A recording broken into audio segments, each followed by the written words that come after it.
ఆయన అసలు మర్చిపోలేకపోతున్నా మామయ్య. పాపం ఉన్నన్ని రోజులు కుటుంబం, పైసలు, బరువు, బాధ్యతలనే తప్ప ఆయన కోసం ఆయన బతికింది లేదు. ఎట్లా మర్చిపోయి బతకాలి మామయ్య? సచ్చిందే నీ వల్ల ఇక శోకం పెట్టుకొని ఎడుతున్నావా? వద్దురా కొడుక చెప్పిన దాన్ని పెళ్లి చేసుకుంటే దానికి ఏదో దోషం ఉందట, ఇంకేదో ఉందట, వద్దని చెప్పిన. అయినా నా మాట ఇనలే. ఓ దాన్ని ప్రేమించిన తొండం తోకని చెప్పిండు. సచ్చిన దాంతోనే బతికిన దాంతోనే అన్నాడు. ఎలా సచ్చిండు ఏం చెప్తాం? చెప్పంగా నుండి చెడంగా చూడాలంట. పోపోనాడు నాడు ఒక పని చేసుకోపోనాడు. ఓ శ్లోకం పెట్టుకొని ఎడుతుంది.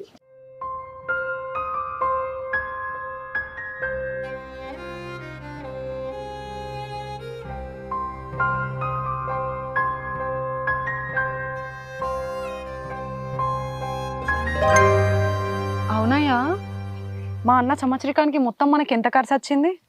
ఎంత ఖర్చు అంటే